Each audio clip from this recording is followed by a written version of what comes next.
ये वीडियो उन सब लोगों के लिए जो कि यहाँ पे दुबई में यूएई में जॉब सर्च के लिए आए हुए हैं या फ्यूचर में यहाँ पे आने के बारे में सोच रहे हैं, जॉब्स करने के बारे में सोच रहे हैं, और ख़ास तौर पे उन सब व्यूअर्स के लिए जो मुझे ईमेल्स कर रहे होते हैं या कमेंट सेक्शन में कमेंट कर रहे होते हैं जी कि हम यहाँ पे जॉब्स के लिए अप्लाई कर करके थक गए हैं, ऑनलाइन अप्लाई करते हैं, सीवीज़ भेजते हैं लेकिन कोई भी रिस्पॉन्स नहीं आता है। इन सारी बातों में जाने से पहले मैं आपको स्क्रीन के ऊपर एक चीज़ शेयर करना चाहता हूं कि दुबई के अंदर यहाँ पे एक 9 साल की बच्ची ने एप्पल के लिए एक ऐप डेवलप की और उसके बाद उसको एप्पल के सीईओ की तरफ से एक ईमेल रिसीव हुई जिसमें उसके सीईओ ने बोला कि बच्ची आपका फ्यूचर आगे बहुत ब्राइट है, आगे जाके आप बहुत बड़े बड़े काम करोगी।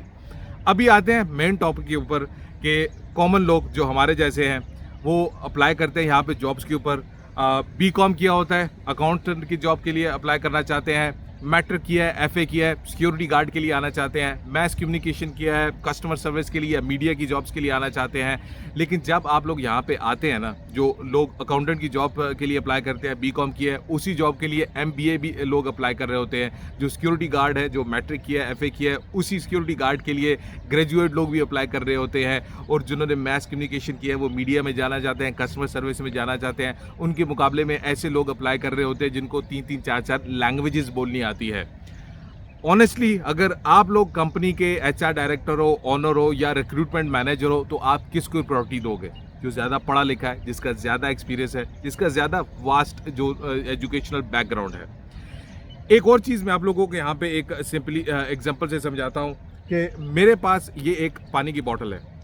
अब इस पानी की बोतल का जो कंपनी का ऑनर है या डायरेक्टर है या एमडी है, सीईओ है, उसको ये लेना देना नहीं है कि आपने ऑक्सफोर्ड से पढ़ा हुआ है, हार्वर्ड से पढ़ा हुआ है या आपने किसी गांव के कॉलेज से पढ़ा हुआ है या यूनिवर्सिटी से पढ़ा हुआ है। अगर आप इस पानी की बोतल्स को ज़्यादा सेल कर सकते हैं एज़ कम्पेयर टू दूसरी सारी बोतल्स की सेल्स बढ़ा सकते हैं तो वो आपको आपके कंट्री से, आपके मुल्क से, आपके घर से भी उठा के ले आएंगे। और अगर आप वहाँ से बैठे बैठे भी काम कर सकते हैं तो वहाँ से बैठे बैठे भी आप लोगों को जॉब देंगे।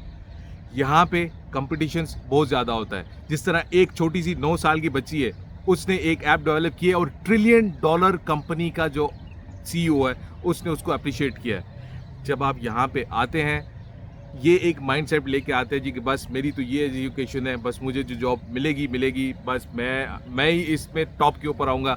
लेकिन जब यहाँ पे आके आप अपने आसपास देखते हैं, आप रियलिटी नहीं मानते। आप ये नहीं मानते कि आपके अंदर ये जो भी कैपेबिलिटी है, जो भी चीज़ है वो नहीं होगी। आपसे बेहतर लोग यहाँ पे अवेलेबल है जिनको कंपनी हायर करती है। कंपनी को आपसे नहीं लेना देना है, कंपनी को किसी से नहीं लेना देना है। कंपनी से उस बंदे का लेना देना है जो कंपनी के बिजनेस को ग्रो करेगा, सेल्स को बढ़ाएगा, जो बिजनेस का पैसा लेके आएगा। बिजनेसमैन हैज़ नो रिलेशन, ये इंग्लिश की कहावत है कि बिजनेसमैन का कोई रिश्ता नहीं होता है, उसका रिश्ता उसका बिजनेस होता है। अगर आप कंपनी के लिए बेनिफिशरी हो, आपको जॉब भी मिलेगी, आपको फैसिलिटीज़ भी मिलेगी, आपको हाई एंड सैलरी भी मिलेगी। मैं बहुत सारे ऐसे लोगों को जानता हूं जो कि सेम फील्ड के अंदर इंडिया में, पाकिस्तान में बैठे हुए ज़्यादा पैसा कमा रहे हैं। मेरा अपना साथ का एक कोलीग था, चीफ इंजीनियर था, 25,000 दिरहम सैलरी लेता था। 25,000 दिरहम बहुत बड़ा अमाउंट होती है।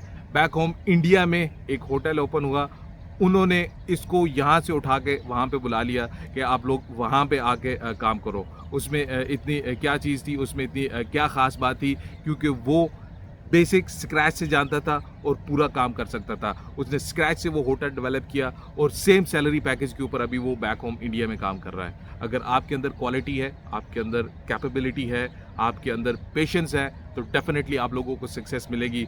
वरना आप भी दूसरे लोगों की तरह ये बोलो जी कि हम तो अप्लाई कर करके थक गए हैं लेकिन हमें कोई भी रिप्लाई नहीं आ रहा है, कोई भी रिस्पांस नहीं आ रहा है। इसके अलावा जो जॉब सीकर्स वीज़ा है उसके वाले से बहुत ज़्यादा लोग पूछ रहे जी ये जॉब सीकर्स वीज़ा आ गया, इसको कैसे अप्लाई करें। तो अगर आपने वो डिटेल देखनी है तो ये वीडियो जो मैं आपको अभी स्क्रीन के ऊपर दिखा रहा हूँ, सारी डिटेल आपको मिल जाएगी।